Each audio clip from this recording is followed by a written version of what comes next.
সরকার বলছে আগস্টের শেষ সপ্তাহে মালয়েশিয়ায় কর্মী পাঠানো শুরু হবে এবং অগ্রাধিকার পাবে বায়সেল।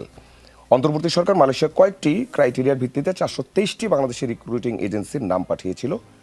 আগের এমওইউর ভিত্তিতে সরকার মালয়েশিয়াকে অনুরোধ করেছে সর্বোচ্চ সংখ্যক এজেন্সি যাতে কর্মী পাঠানোর সুযোগ পায়। এর আগে আওয়ামী লীগ সরকারের সময় মাত্র 100 এজেন্সি কর্মী পাঠানোর সুযোগ পেয়েছিল, যেটি সিন্ডিকেট হিসেবে পরিচয় পায়। আপনি কর্নেল অবসরপ্রাপ্ত বাতেনের কথাও শুনছিলেন।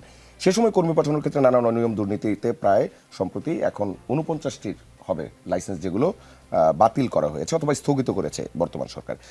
এখন আপনার কাছে যেটি প্রশ্ন সেটি হচ্ছে, এতে যে সিন্ডিকেট হবে না সেটা কিভাবে নিশ্চিত করবে সরকার? আরেকটা যোগ করি, কোন ক্রাইটেরিয়ায় এই এজেন্সিগুলো ঠিক হয়েছে, তারা যে প্রতারণা করবে না তার গ্যারান্টি কি? 4 মিনিট। সবাইকে শুভেচ্ছা জানাচ্ছি। মাননীয় সংসদ সদস্য অবসরপ্রাপ্ত সামরিক কর্মকর্তা বাতেন ভাই, আমার সংসদ সদস্যের সহকর্মী, তাকেও শুভেচ্ছা। ভালো একটা বিষয় ভাবছিলেন যে পলিটিক্যাল কোনো বিষয়ের উপর বোধহয় আলোচনা প্রথম শুরু করেছেন, সেটা ভালো। আমি মনে করি এই ধরনের বিষয়ভিত্তিক দেশের সমস্যা নিয়েও টক শোতে আলাপ আলোচনা হওয়া দরকার, যার মধ্যে দিয়ে আসলে নীতি নির্ধারকরাও একটা রাস্তা খুঁজে পায়, কিছু দিক নির্দেশনা পায়। মালয়েশিয়ার শ্রমবাজার আমাদের বাংলাদেশিদের জন্য পছন্দের একটা জায়গা এবং বলা চলে একক দেশ হিসেবে মিডল ইস্টের মধ্যে সৌদিতে নাম্বারের দিক থেকে সবচেয়ে টপে। সেকেন্ড আমরা কনসিডার করলে যে মালয়েশিয়া আমাদের দ্বিতীয় ডেস্টিনেশন।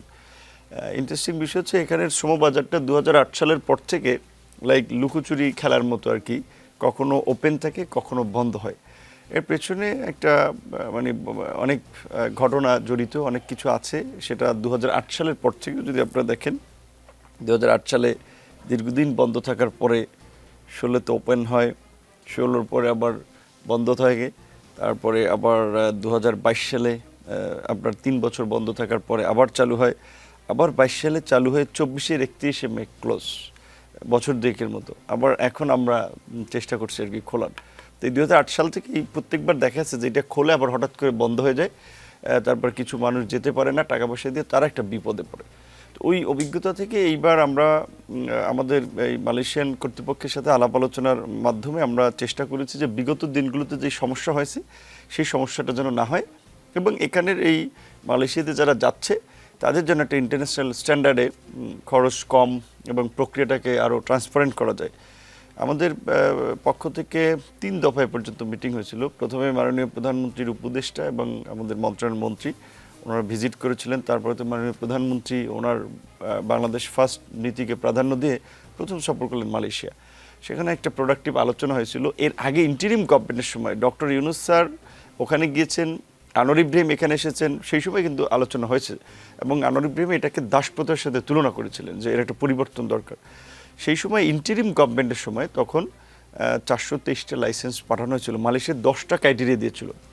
প্রকৃতত 10টা ক্রাইটেরিয়া আমাদের ফুলফিল করে হাতে গোনা 5 থেকে 7টা প্রতিষ্ঠান টিকে, এবং এই 10টা শর্ত দেওয়া হয়েছে, ওখানে একটা প্রভাব তৈরি করা হয়েছিল।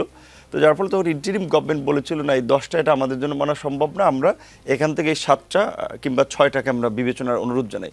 7টা বিবেচনা করে 260, 6টা বিবেচনা করে আরও 163, মোট 423টা লাইসেন্স পাঠানো হয়েছিল। এর মধ্যে যারা বিগত দিনে এই বাজার মনোপলি করা সিন্ডিকেটের সাথে ইনভলভ, ওইগুলো কিছু লাইসেন্স প্রত্যাহার করা হয়েছে এবং আমাদের কাছ থেকে বলা হয়েছে যে এদেরকে বাদ দেওয়ার জন্য। সেইটা বাদ দিয়ে বাকি যে লাইসেন্সগুলো আছে তারা এইবার মালয়েশিয়া ওপেন হলে তারা সুযোগ পাবে এবং সেখানে বয়েসেল হচ্ছে মুখ্য ভূমিকাটা পালন করবে। মালয়েশিয়ার বিষয়টা হচ্ছে এই।